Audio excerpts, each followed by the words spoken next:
물건을 샀을 때 사람들은 두 가지 패턴으로 나누어집니다. 첫 번째 패턴의 사람들은 물건의 박스를 열고 물건의 포장을 뜯은 후 물건을 자기가 원하는 방식대로 조립하여 사용하는 사람들입니다. 그들에게 있어서 제일 불필요한 것은 종이 조각들입니다. 이른바 매뉴얼이라고 일컬어지는 종이 조각들은 그들을 불편하게 합니다. 왜 이딴 집어넣었어? 그러면서 그것을 집어던지고 본인이 할 수 있다는 강력한 믿음을 가지고 이 물건을 조립하거나 사용하기 시작합니다. 그들은 이제 매뉴얼 혐오론자들입니다. 매뉴얼은 필요 없어, 내가 더 잘 알아 하는 사람들입니다. 그들은 매뉴얼을 보다가 매뉴얼을 보지도 않고 물건을 조립하다가 유튜브 같은 거 보면서 이렇게 더 자세하게 그런 것들을 알아가면서 하나하나 점령해 나가는 사람이 되겠습니다. 그러한 사람들 중에 대표적인 사람은 저입니다. 저는 왜 매뉴얼 같은 걸 집어넣었어, 종이 아깝게 이렇게 해가지고 버리고 제가 원하는 방식대로 물건을 사용하고는 합니다.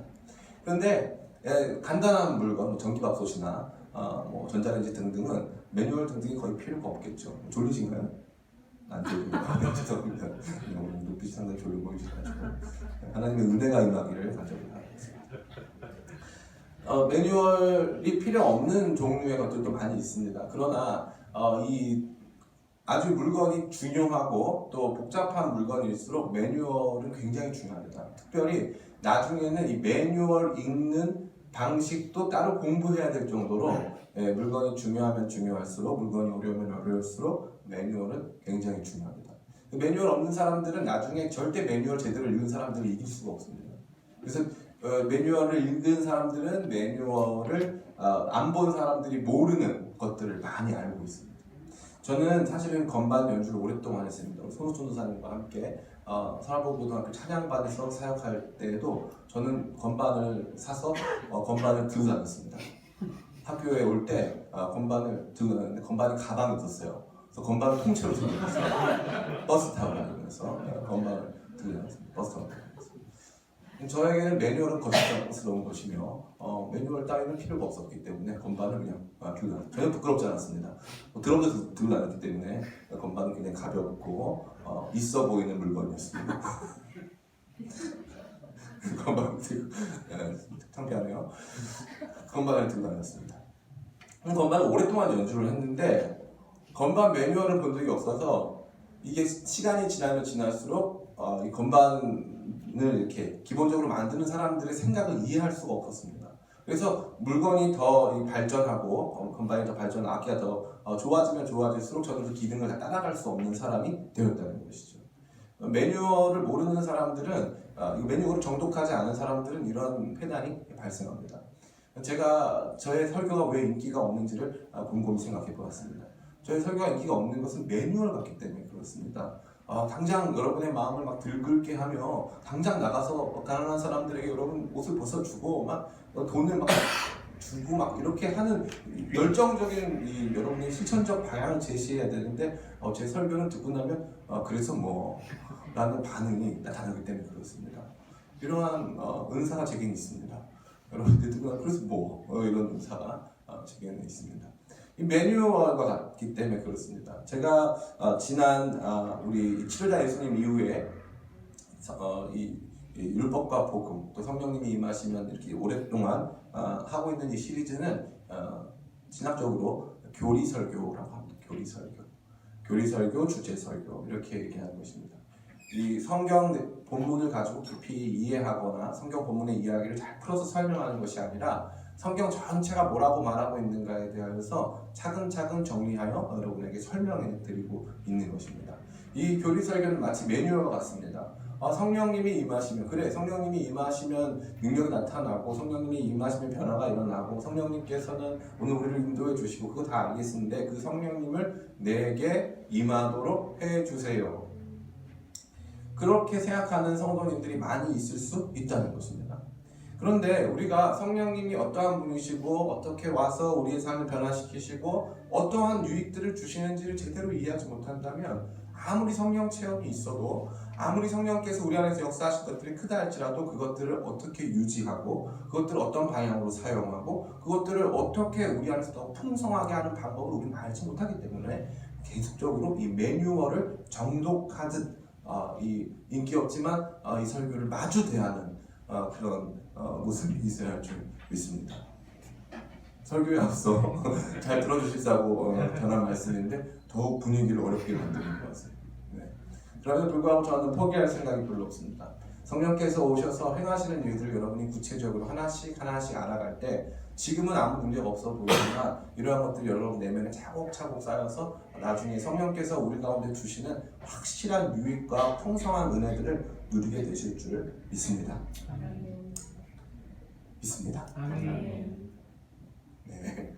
기독교 신앙에서 가장 중요한 것은 바로 구원입니다. 뭐라고요? 구원. 네, 기독교 신앙에서 가장 중요한 것은 구원입니다. 이 구원을 받기 위해 또 이 구원을 받았기 때문에 기독교 신앙 안에 귀하고 이 기독교 신앙 안에서 살아가는 것이 저와 여러분의 삶입니다.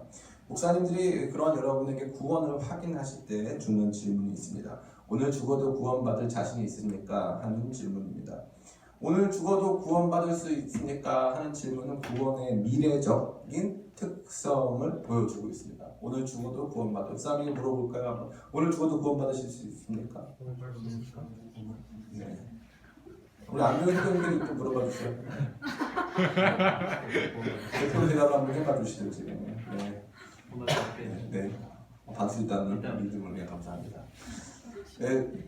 저는 나름대로 굉장히 사역을 잘한다는 프라이드를 가지고 교만하게 살아왔는데 우리 청소년부에서 이제 다 같이 손들어 보라고 했습니다. 오늘 죽어도 구원받을 수 있다. 저한테 4년 동안 배운 아이들이고 제가 강력한 은혜를 막 입히고 막 이런 걸로 말미암아 아이들이 막 뜨거운 상태에서 제가 물어봤습니다. 오늘 죽어도 구원받을 수 있다. 손들어봐. 그랬습니다. 그러니까 전체에서 약 70%만 손들고 나머지 30%는 저와 함께 4년 동안 신앙생활을 했음에도 불구하고 오늘 죽으면 구원받긴 어려울 것 같다는 진단을 스스로 내렸습니다. 오늘 죽으면 내일 정도 모르겠는데 오늘 죽으면 안 될 것 같아요. 이런 생각을 하고 있다는 것이죠. 어찌됐건 이 구원에 대한 질문이 우리 가운데 주어질 때 당신 구원을 받았습니까? 라는 질문, 혹시 당신은 오늘 이 구원의 은혜를 누리고 계십니까? 하는 질문보다 오늘 죽으면 구원받을 수 있습니까? 하는 질문이 더 많은 것은 우리가 구원을 미래에 속한 것으로 여기는 경향이 강하다는 것을 반증해 주고 있습니다. 구원은 주고받는 걸까요? 아니면 이미 받은 걸까요? 이것이 매우 중요합니다. 기독교 신앙은 죽어 구원받는 신앙이 아닙니다. 따라해볼까요? 기독교 신앙은 살아 구원받는다. 네, 살아 구원받습니다. 현재적인 구원이 있다는 것입니다. 구원이 오늘 현재 여러분 가운데 놓여져 있다는 것입니다. 과거 어느 한 시점에 그 구원이 여러분의 삶에 임하여서 오늘 현재 진행형으로 여러분의 안에 구원이 역사하고 있다는 것입니다. 그런데 이 구원의 한쪽 측면, 다시 말해 구원의 미래적 측면만 강조하면 구원의 현재적 측면, 구원의 과거, 이미 이루어진 현재 완료적 측면이 간과되기 쉽다는 것입니다. 이 두 가지의 시제 모두가 여러분에게 주는 어려움은 뭡니까? 다 알고 있지 않습니까? 우리가 전사에 많이 들었습니다. 그런 얘기 많이 들었습니다. 근데 이것이 주는 어려움. 첫 번째, 구원의 미래적인 부분들은 우리가 아직 죽어보지 않았기 때문에, 다시 말해 미래에 속한 불확실성으로 말미암아 우리의 구원을 흔듭니다. 그죠? 여러분 안 죽어봐가지고, 아직 안 죽어봤죠? 혹시 죽어보신 분 계십니까? 거의 없으시잖아요. 이 죽을 듯한 고통을 느끼신 적은 있겠지만 죽진 않았습니다. 우리 여전히 살아 있습니다. 그래서 아직 죽어보지 않았기 때문에 미래가 어떻게 될는지 우리는 알 수가 없기 때문에 오늘 죽어도 혹은 뭐 주님께서 오늘 오셔도 구원받을 수 있습니까? 라고 하는 미래적 불확실성은 늘 우리의 구원을 흔들고 있습니다. 또한 두 번째는 우리 자신의 문제입니다. 구원받기에 합당한 사람인가 아닌가에 하는 자격의 문제가 놓여져 있습니다. 내가 이렇게 살았는데, 내가 어저께 담배 피고 술 먹고 술 먹고 괜찮은데 뭐 어저께 내가 더 나쁜 어떤 범죄를 저지르고 마약 밀매를 하고 어저께까지 내가 그런 일을 했는데 오늘 내가 구원을 받을 수 있겠느냐 하는 것입니다. 굉장히 중요한 질문이 아닐 수 없습니다. 그러나 주님께서는 그럴 수 있다는 거죠. 현재적으로 오늘 이 자격 없음의 문제, 다시 말해 두 가지인데, 미래의 불확실성이 우리의 구원을 흔들고 현재의 우리 자신의 어떠함이 우리의 구원을 흔들고 있다는 거죠. 이 두 가지의 긴장이 우리 가운데 있다는 것입니다. 따라해볼까요? 성도는 긴장 속에 살고 있다. 이 긴장이 있는 성도가 좋은 성도입니다. 이 긴장이 없는 성도가 좀 문제가 많은 성도입니다. 긴장이 하나도 없어요. 성도로 살아가는데 미래에 속한 구원의 문제 내게 아무 중요한 문제가 아닙니다. 오늘 현재 내가 자격 없어서 하나님 앞에 나아갈 어떠한 근거도 없는 건 내게 중요한 문제가 아닙니다. 나는 그저 축복을 원합니다. 나는 그저 건강을 원합니다. 나는 그저 이 아름다운 배우자를 원합니다. 나는 좋은 집을 원합니다. 좋은 차를 원합니다. 성도들의 삶이 그 정도 수준에 멈춰 있을 때 사탄은 조금도 두려워하지 않습니다. 사탄이 두려워할 필요가 전혀 없기 때문에 그렇습니다. 성도들의 삶이 보다 높은 차원, 다시 말해 땅이 아닌 하늘을 바라보기 시작할 때, 그때 사탄은 두려워하기 시작합니다. 사탄의 두려움은 우리 가운데 사탄이 두려움을 가질 정도의 문제는 우리 가운데 긴장을 야기합니다. 난 정말 구원받을 수 있을까? 난 이미 구원받은 것인가? 미래는 나의 구원, 앞으로 받을 구원에 대하여서 나를 불확실하게 만들고, 나의 자격 없음은 오늘 받은 구원, 이미 받은 구원을 흔들어 놓고 있다는 것입니다. 이렇게 듣고 나서 여러분들에게 구원 받았습니까? 구원 받으실 수 있습니까? 이렇게 물어보면 그 대답은 쉽지 않습니다. 어렵습니다. 그러나 성경은 우리 구원의 확실함을 여러 차례에 걸쳐 증언해주고 있습니다. 오늘 저와 여러분이 나누려고 하는 말씀이 바로 그 구원의 확실함과 관련되어 있습니다. 오늘 말씀 다시 한번 읽어봤으면 좋겠습니다. 고린도후서 5장 1절부터, 원래는 5절만 읽었는데요, 우리 1절부터 5절까지의 말씀을 다시 한번 읽어보도록 하겠습니다. 고린도후서 5장 1절부터 1절은 예쁜 자매님들이, 2절은 멋있는 형제님들이, 3절은 예쁜 자매님들이, 4절은 멋있는 형제님들이, 이렇게 읽고 5절 다 같이 읽겠습니다. 5장 1절부터 같이 읽겠습니다. 시작. 만일 땅에 있는 우리의 장막집이 무너지면 하나님께서 지으신 집 손으로 지은 것이 아니요 하늘에 있는 영원한 집이 우리에게 있는 줄 아느니라. 형제님들, 참으로 우리가 여기 있어 탄식하며 하늘로부터 오는 우리 처소로 덧입기를 간절히 사모하노라. 이렇게 입으면 우리가 어떤 저절로 발견되지 아니하느니라. 참으로 이 장막에 있는 우리가 짐진 것 같이 탄식하는 것은 덮고자 함이 아니요 오히려 더 입고자 함이니 죽을 것이 생명의 삼킨 바 되게 하려 하며 다같이 곧 이것을 우리에게 이르게 하시고 보증으로 성령을 우리에게 주시니 하나님이시니라. 아멘. 성령께서는 우리 가운데 보증이 되셨습니다. 이 보증이 됐다는 것은 헬라어로 아라본이라고 하는데, 단순히 말해서 여러분 월세 살 때 보증금 낸다는 뜻이 결코 아니고요. 이것은 계약금을 말하는 것입니다. 계약금. 여러분이 물건을 파는 사람이라고 칩시다. 여러분이 물건을 파는 사람들이에요. 집을 파는 사람들인데, 여러분이 집을 이제 내놨습니다. 근데 누가 와서 집 사겠다고 했습니다. 제가 이 집 살게요. 네, 사세요. 사가세요. 얘기했습니다. 그런데 제가 지금은 돈이 없으니까 나가서 제가 돈을 좀 벌어서 올게요. 네, 그렇게 하세요. 그런데 그 전에 약속을 좀 해주세요. 이 집을 확실히 살 거라는 약속을 해주세요. 그러면 제가 이 집값에 얼마를 먼저 드릴게요. 하는 게 뭡니까? 그게 바로 계약금입니다. 계약금. 성령님을 우리 가운데 보증을 주셨다는 것은 우리의 구원이 확실하다라는 것에 대한 증거물로 성령님을 저와 여러분 가운데 보증으로 주셨다는 것입니다. 다시 말해 구원은 성령께서 우리 가운데 오심으로 말미암아 시작되는 것이고, 성령님께서는 이 구원의 보증을 우리 가운데 임하셨다는 것이죠. 이러한 상태 속에 놓여 있는 성도, 이러한 상태 속에 놓여져 있는 신자, 하나님의 자녀가 경험하게 되는 것은 세 가지입니다. 세 가지. 첫 번째는 따라볼까요? 불만족. 우리 같이 읽었던 말씀 2절 말씀입니다. 제가 읽겠습니다. 참으로 우리가 여기에서 탄식하며 하늘로부터 오는 우리 처소로 덧입기를 간절히 사모하노라. 뭐라고 말하고 있습니까? 우리가 여기에 있어 탄식한다고 말하고 있습니다. 4절도 이렇게 되어 있습니다. 참으로 이 장막에 있는 우리가 짐진 것 같이 탄식하는 것은, 이 탄식이 굉장히 중요한 것입니다. 이 성도의 상태, 이 구원을 누리는 성도의 상태에서 첫 번째 경험되어져야 하는 것은 다른 것이 아닌 이 거룩한 불만족입니다. 이 땅에서의 삶에 대한 거룩한 불만족. 특별히 이 장막이라고 하는 표현은 고린도후서에 나와 있는 장막이라고 하는 것은 이 육체적 삶을 의미합니다.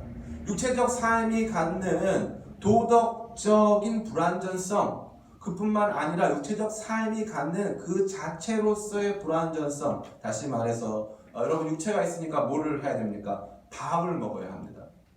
육체는 늘 우리 가운데 밥을 요구하고 있습니다. 어쩔 때는 밤늦게 밥을 요구할 때가 또 있습니다. 밥만 요구하면 다행인데 주로 밤늦게는 치킨을 요구하고 있습니다. 밤늦게 치킨을 요구하면서 페이스북 보면 또 요구하고 또 요구하고, 그래서 또 거기에 무너지고 또 먹습니다. 근데 아침에 또 밥을 요구합니다. 그게 바로 우리 육체의 연약함입니다. 맨날 밥을 먹어야만 살까? 제가 농담같이 말씀드렸지만 이게 밥에 국한된 문제뿐만 아니라 여러분의 외모, 여러분이 누리고 싶은 사회적 지위, 여러분이 가지고 있는 명예, 여러분의 건강, 이 모든 부분에 있어서 육체적 삶은 그 자체로 한계되어지고 그 자체로 다른 자원의 공급을 끊임없이 요구하고 있다는 것입니다. 참 재밌지 않습니까? 경제학이라는 건 뭐고, 경제학 전공자들이 많이 있는데 경제학이라는 것은 무엇입니까? 이 유한한 자원을 가지고 무한한 인간의 욕구를 충족시키는 것이 경제입니다. 인간의 욕구는 무한합니다. 이 육체에 살아가는 저와 여러분들은 이 무한한 욕구 가운데 살아가고 있는 불완전한 존재들이라는 것입니다. 이 육체적 장막은 불완전합니다. 완벽할 수 없습니다. 완전히 충족될 수도 없습니다. 이것을 벗기를 소원한다는 것입니다. 언제 그렇습니까? 성령께서 우리 가운데 구원의 계약금으로 딱 주어지는 순간, 더 큰 거, 계약금은 뭡니까? 계약금은 전체입니까? 일부입니까? 감사합니다. 일부라고 마음으로 대답해 주셨습니다. 여러분 모두가 마음으로 아멘 막 하면서 여러분 마음의 소리가 들립니다. 그러나 목소리는 들리지 않고 눈빛은 보이지 않습니다. 그러나 마음의 소리는 들리고 있습니다. 전체 중에 일부입니다. 전체 중에 일부는 그것을 위해 팔았을 때에 누리게 될 큰 것들에 대한 기대감을 줍니다. 아니 이거 팔렸구나. 이거 다 팔았구나. 이제 내가 더 큰 것을 얻겠구나 하는 것입니다. 이것이 딱 주어졌을 때 이제 우리의 기대감은 저 하늘에 있습니다. 우리의 기대감은 이 계약금 이후에 주어질 잔금, 우리 가운데 주어질 나머지 모든 유익들에 놓여져 있기 때문에 오늘 우리의 삶에 있는 것들에 대한 탄식이 시작된다는 것입니다. 그리스도인으로 사는데 이 땅의 삶에 완전히 만족한다 하는 사람들은 문제가 있습니다.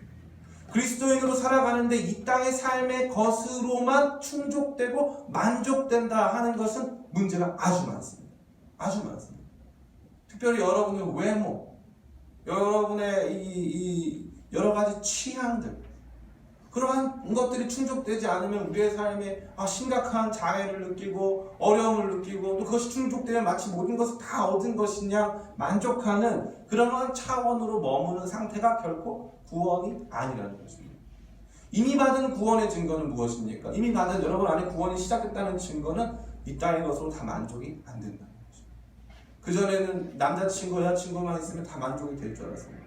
예수님을 만난 후부터 남자친구, 여자친구만 있으면 안 될 것 같아요. 그게 전부가 아닌 거죠. 그전에는 좋은 차만 타면, 좋은 집만 사면, 그전에는 정말 통장에 많은 돈이 있으면 만족할 줄 알았습니다. 예수님 만난 다음부터 거기에 만족이 없음을 알게 되는 것입니다. 두 번째입니다. 첫 번째가 이 탄식이라면 두 번째는 기대입니다. 뭐라고요? 기대. 네, 내게 기대. 5장 4절 말씀입니다. 네, 같이 한번 읽겠습니다. 시작. 참으로 이 장막에 있는 우리가 짐진 것 같이 탄식하는 것은 벗고자 함이 아니고 오히려 덧입고자 함이니 죽을 것이 생명의 생필 바 되게 하려 함이라. 2절도 같이 보겠습니다. 참으로 우리가 여기 있어 탄식하며 하늘로부터 오는 초소를 덧입기를 간절히 사모하노라. 아멘. 첫 번째 것이 이 탄식이었다면, 현재적 상황의 불만족이었다면, 이것은 마치 동전의 양면과도 같이 저와 여러분들을 다른 방향의 시선으로 돌려놓습니다. 다른 방향의 시선은 다시 말해서 이제 우리에게 주어질 그 잔금에 대한 소망입니다. 그것을 받게 됐을 때 내가 현재 누리는 것과는 비교할 수 없는 새로운 삶의 가치가 있을 것이라고 하는 기대입니다. 그래서 이 고린도후서 5장 말씀은 이렇게 되어 있습니다. 4절 참으로 이 장막에 있는 우리가 진질과 탄식하는 것은 벗고자 함이 아니요 오히려 덧입고자 함이니 죽을 것이 생명에 삼킨 바 되게 하려 함이라. 이 말이 굉장히 어려워 보이지만 이것입니다. 다시 말해서 이 땅에 놓여져 있는 육체를 그냥 벗고, 그러니까 다시 말해 죽음은 육체를 벗는 수준이 아니라는 것입니다.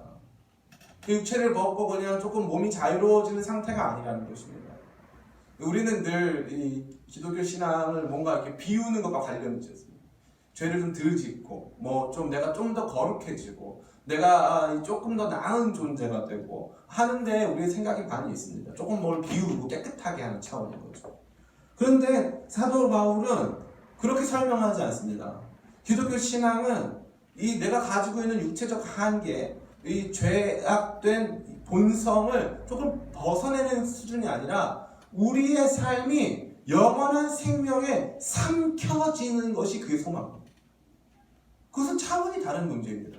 내가 조금 더 개선되고 조금 발전하고 조금 회복되는 수준이 아니라 영원한 생명이 삼켜져서 완전히 새로운 존재가 되는 것에 대한 기대감과 소망이 그의 안에 있다는 것입니다.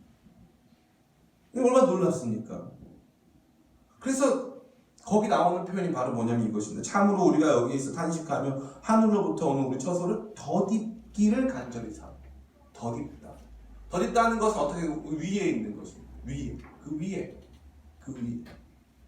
4절 참으로 장막에 있는 우리가 진진 것까지 탄식하는 것은 벗고자 하며 아니요 오히려 덧입고자 함입니다. 덧입고자. 사실 이것은 굉장히 여러분에게 어려움을 줍니다.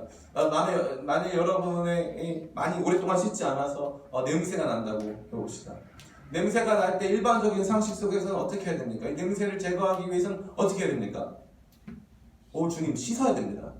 씻어야 돼요. 그렇잖아요. 씻어야 냄새가 안 나요. 그런데 냄새가 많이 나서 이 냄새를 덧입고 싶다. 그래가지고 다른 냄새들로 이 냄새를 덧입습니다. 그러면 이 냄새가 어떻게 됩니까? 더 악화되고 더 오묘해지는 현상이 나타납니다. 옷도 마찬가지야. 옷이 더러우니까 그러면 이 옷을 감추기 위해서 나는 덧입어야겠다. 그렇게 해가지고 옷을 덧입는 사람이 있습니까? 없습니까? 없습니다. 그래서 제가 말씀드리고자 하는 것은 이것은 여러분이 생각하는 일반적인 사람들이 하는 것에 대한 다시 말해 일반적인 유추의 방식으로 생각하면 안 된다는 것입니다. 이것은 하나님께서 행하시는 특별한 일들입니다. 그것이 하나님께서 행하신 특별한 일들이 다른 것이 아닌 생명이 여러분을 삼키는 것입니다. 생명이 여러분을 삼키는 것입니다. 죽음을 조금씩 벗어내는 종류가 아니라 생명이 여러분을 삼키는 것입니다. 이게 언제 일어나는 것입니까? 언제? 현재에 일어납니까? 미래에 일어납니까? 제가 말씀드린 미래에 일어나는 미래에. 거기서 되어 있지 않습니까? 2절 말씀에 참으로 우리가 여기서 탄식하며 하늘로부터 우리 처소로 덧입기를 하늘로부터 오는 처소로 덧입기를 사모하노라. 4절에 참으로 이 장막에 있는 우리가 진진 것 같이 탄식하는 것은 벗고자 하며 덧입고자 하며 죽을 것이 생명에 삼키바 되게 하려 합니다. 이게 8절 말씀 보면 8절도 한번 볼까요? 우리가 담대하여 원하는 바 차라리 몸을 떠나 주와 함께 있는 그것이라. 이것은 무엇입니까? 이것은 우리의 생명마저도 현재 우리가 누리고 있는 이 임시적인 생명, 우리가 누리고 있는 이 한계에 부딪힌 죽음 앞에 놓여져 있는 이 짧은 생마저도 다 벗어버린 채 완전히 영원한 생명에 사로잡히기를 소망한다 이것입니다. 이것은 오늘 저와 여러분에게 주어진 것이 아닙니다. 이것은 이러한 종류의 구원은 완전한 구원, 성취된 구원, 여러분이 앞으로 받게 돼서 영원히 누리게 될 구원의 모습인 것입니다. 다시 말해 그리스도인의 삶은 언젠가 생명이 삼켜지는 삶이 되는 것입니다. 그리스도인의 삶은 생명으로 완전히 덧입는 삶이 된다는 것입니다. 오늘 우리가 살아가는 삶은 그것의 일부, 그것의 계약금을 받았습니다. 그것의 계약금. 그것의 일부가 우리 가운데 주어졌습니다. 그래서 우리 안에 있는 이 죽음과 죄가 그 생명과 은혜, 의로 덧입혀지는 것을 경험하는 것입니다. 그래서 어떻게 됩니까? 소망하고 기대하는 것입니다. 세 번째입니다. 그것은 바로 따라해볼까요? 담대함입니다. 고린도후서 5장 5절부터 8절을 이렇게 말하고 있습니다. 곧 이것을 우리에게 이루게 하시고 보증으로 성령을 우리에게 주신 이는 하나님이시라. 그러므로 우리가 항상 담대하여 몸으로 있을 때 주와 따로 있는 줄을 아노니 이는 우리가 믿음으로 행하고 보는 것으로 행하지 아니함이로라. 우리가 담대하여 원하는 바는 차라리 몸을 떠나 주와 함께 있는 그것이라. 6절에도 담대함, 8절도 담대함이 나와 있습니다. 특별히 6절은 많은 혼란을 줄 수가 있는데요. 이거는 그런 뜻이 아니고 이렇게 읽어야 됩니다. 그러므로 5절부터 곧 이것을 우리에게 이루게 하시고 보증으로 성령을 우리에게 주시는 이는 하나님이시라. 그러므로 우리가 항상 담대하다. 여기까지가 끝나야 돼요. 담대하다. 그리고 우리는 안다. 주님과 함께 있지 않은 것을 우리는 안다. 우리는 완전히 주님의 것으로 지금 되어 있지 않은 것을 우리는 안다. 우리가 원하는 것은 이제 이 몸을 떠나서 영원히 주님과 함께 거하는 그것이다. 이것을 얘기해 주고 있는 거죠. 여러분이 꼭 읽을 때는 그러므로 우리가 항상 담대하다 끊어야 돼요. 안 끊으면 이 해석적 오류를 많이 발생시킵니다. 여러분들 안에 저는 이것을 꼭 말씀드리고 싶었습니다. 이 성령께서 여러분 안에 보증으로 주어질 때 여러분에게 주시는 강력한 능력은 바로 이 담대함입니다. 담대함. 세 가지 말씀드렸습니다. 첫 번째는 뭐라고 했습니까? 불만족이라고 했습니다. 현재에 대한 불만족. 이 세상에 살아가는 것에 대한 우리가 누리고 있는 것들에 대한 불만족. 우리 자신에 대한 불만족. 그러나 이 불만족은 다시 말해서 영원히 채워질 것에 대한 기대, 소망, 사모함으로 나간다고 했습니다.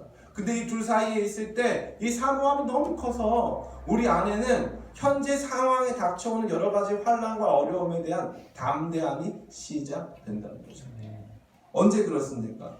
성령께서 저와 여러분 가운데 보증으로 주어졌을 때 그렇습니다. 우리 자신의 능력으로 이것이 가능한 것이 결단코 아니라는 것입니다. 성령께서 우리 가운데 보증으로 든든하게 계시기 때문에 그렇습니다. 이제 그 물건을 팔았습니다.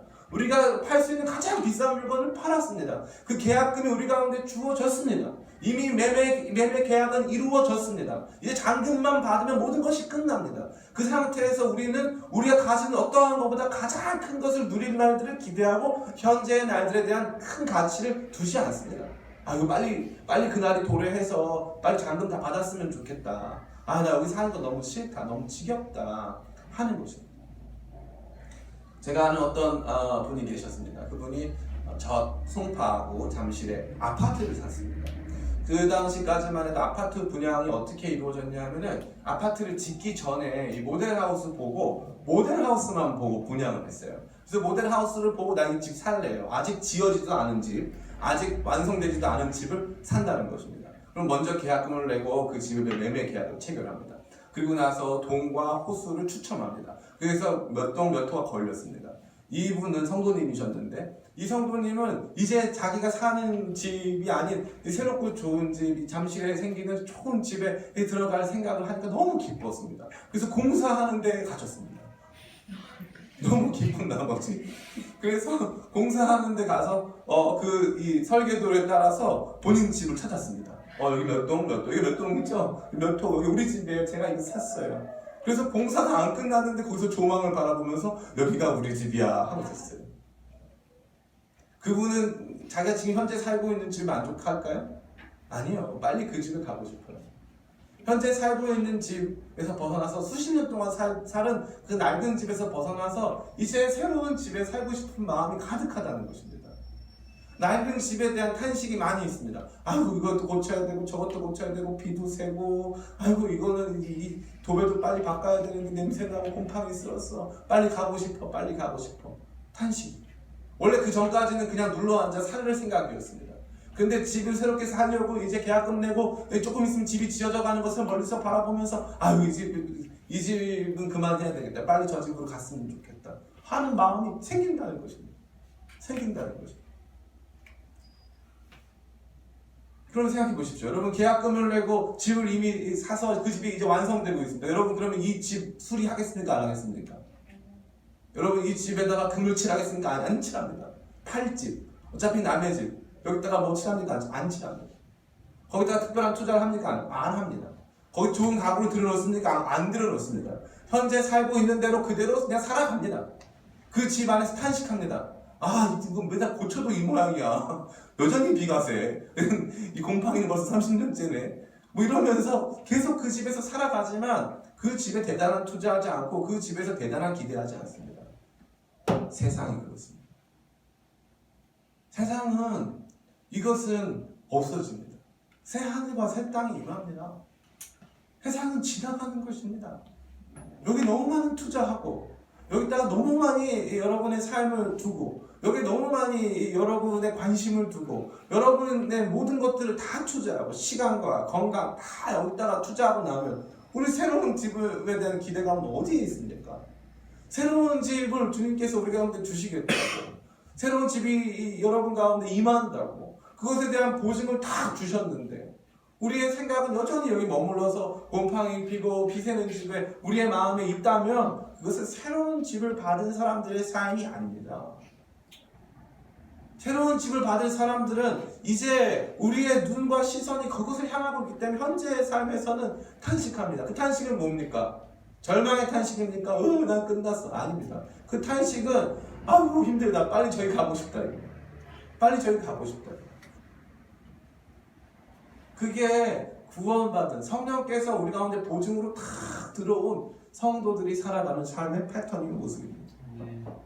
그 가운데 핍박이 찾아옵니다. 그 핍박은 기존 집에 문제가 발생하는 것입니다. 기존 집에 갑자기 하늘에서 훈련 중이던 이 육군 포병이 발사한 이 대포알이 날아 들어왔습니다. 날아 들어와서 집에 이 기와장이 깨지고 그 안에 들어왔습니다. 그 안에 들어오면 어떻게 하십니까? 망했다, 죽었다, 이제 끝났다 하십니까? 아니죠. 그거 막은 것만 고치는 거죠. 그 마음은 어떻습니까? 담대함이 있습니다. 담대함. 이 집 무너졌다고 나 죽는 거 아니야. 이 집 무너졌다고 내 인생 끝나는 거 아니야. 나는 무슨 집이 있어요? 난 더 좋은 집이 있어요. 지금 건축 중입니다. 그 집은 건축 중이고 얼마 전에 갔다 왔어요. 식구들이랑 조망을 보고 왔습니다. 너무 끝내. 우리 집 조망권이 제일 좋아. 우리 집 프리미엄이 따봉이야. 뭐 이러면서 막 마음의 기쁨을 막 가지고 있고 막 집값이 오를 걸 막 기대하고 있습니다. 그래서 기존 집에 대한 관심이 크게 없습니다. 누가 다가와서 이 집에 대해서 막 헝담해도 막 상관없습니다. 집에 대해서 막 헝담, 집이 이렇게 못생겼어. 주인 닮아가지고. 그런 험담을 하는 사람들이 있다면 주님께서 그들에게 벌을 주시죠. 이렇게 별로야? 뭐 이렇게 험담을 막 합니다. 괜찮습니다. 우리는 이 집 사람이 아닙니다. 우리는 저 집 사람. 당신이 몰라서 그렇지만 주인 닮아서 그랬다면 당신이 내가 받을 새로운 집을 봐야 됩니다. 그게 내 집입니다. 이런 게 우리 안에 있습니다. 그 보면 담대합니다. 담대함. 이 땅에서는 좀 가난해도 이 땅에서는 조금 못 배워서 남보다 대단히 잘나지 않았어도 이 땅에서 우리가 가지고 있는 건강, 우리가 가지고 있는 외모, 우리가 소유한 명예와 권력이 남들보다 탁월하지 않다 할지라도 이 땅에 놓여진 집들은 언젠가 사라질 집들이기에 나는 여기에 큰 관심이 없는 것입니다. 불만족스럽죠. 우리가 누리게 될 더 놀라운 신분이 있지 않습니까? 하나님 자녀의 신분이 있지 않습니까? 우리가 누리게 될 하나님의 종들이라는 지위가 있지 않습니까? 우리가 이제 받게 될 하나님 자녀로서 받게 될 하나님의 유업이 있지 않습니까? 그것들로 말미암아 오늘 현재적으로 다가오는 우리의 삶의 여러 가지 공격과 갈등 이러한 것들을 우리는 이겨낼 수 있다는 것입니다. 그게 바로 담대함. 그래서 우리는 죽음을 두려워하지 않는 것입니다.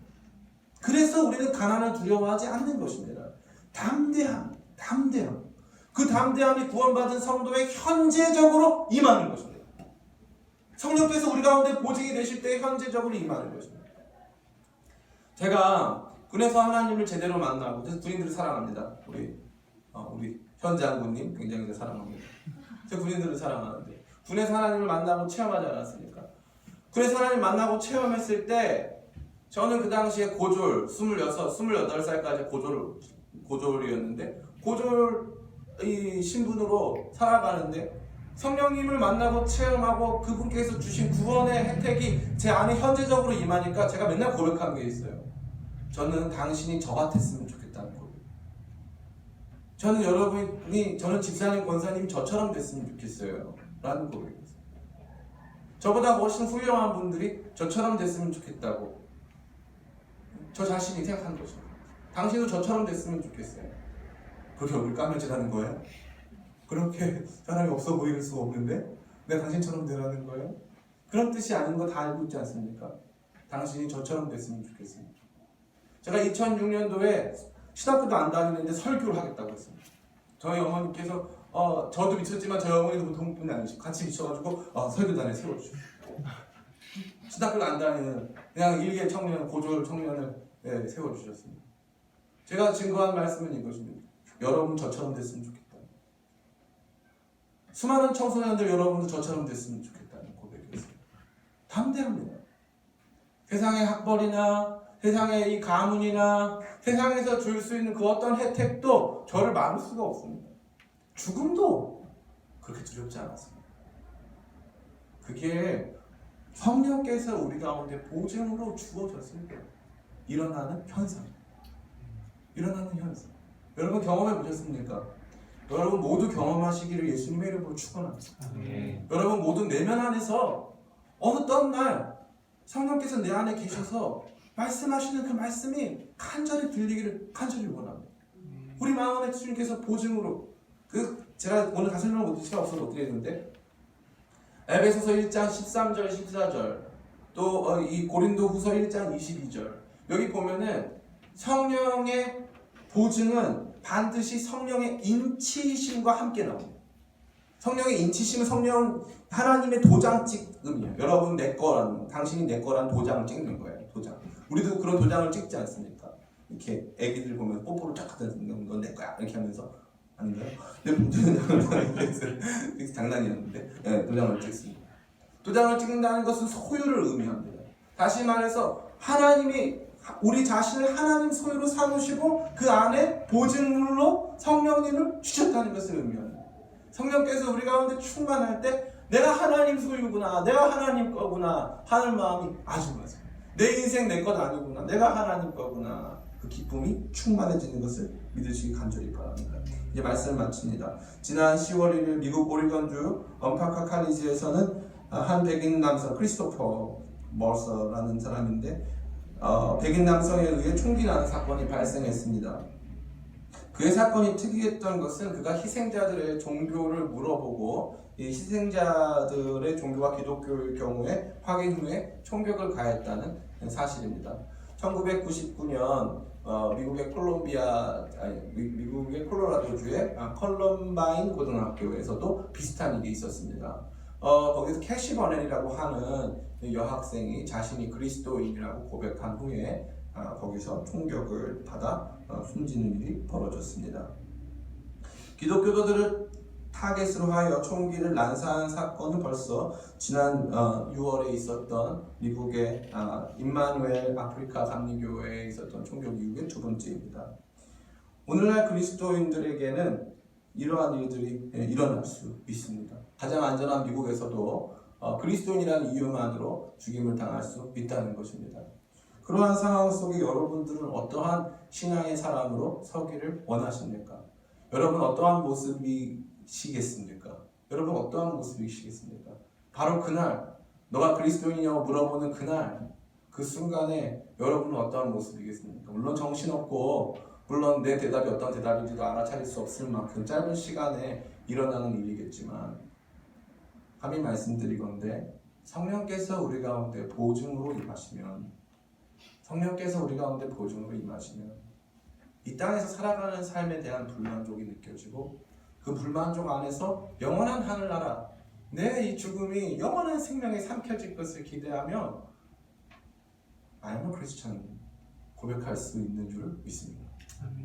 그렇게 살아가는 삶은 복되고 담대한 삶입니다. 누구도 막을 수 없는 담대함이 그들 안에 있다는 것입니다. 1950년대에 짐 엘리엇과 5명의 친구들은 남미에 있는 아우카 부족의 파라과이의 아우카 부족에게 선교를 하려고 떠났습니다. 그들은 일주일 뒤에 이 시신으로 발견되었는데 창에 찔린 시신으로 발견되었는데 놀라운 것은 그들은 총을 가지고 있었다는 것입니다. 아우카 부족과 싸울 수 있는 총을 가지고 있었지만 그들은 그 총을 사용하지 않았습니다. 복음을 전하기 위해 그들은 총을 사용하기를 멈춘 것입니다. 그들은 그 창끝, 나에게 다가오는 그 창끝을 받아낼 담대함을 가지고 있었습니다. 그 담대함은 성령께서 주시는 것입니다. 성령께서 우리 가운데 주시는 구원의 확실성, 성령은 그 보장이 되십니다. 우리 안에 계시는 그 주님께서 우리 안에 말씀하십니다. 영원히 넌 내 것이고 내가 너를 이끌어 영원한 생명에 삼키게 되어 이 땅의 것은 생각조차 하지 않을 만큼 가장 위대하고 아름다운 삶을 너에게 선물로 주겠다. 성령께서 우리 가운데 일어나는 일들이 좀 있습니다. 그럼 여러분 어떻게 하겠습니까? 그 성령님을 사모하게 되시기 간절히 바랍니다. 성령님 내 안에 오셔서 영원한 구원의 보장과 보증이 되어주시고 그 주님을 의지하여 담대하게 이 세상 살게 도와주시옵소서. 이 땅에 속한 것에 대한 기대감을 내어버리고 하늘에 속한 것을 간절히 사모하는 심령으로 내 영혼을 회복시켜 주시옵소서. 그러한 삶이 되시기를 예수님의 이름으로 축원드립니다.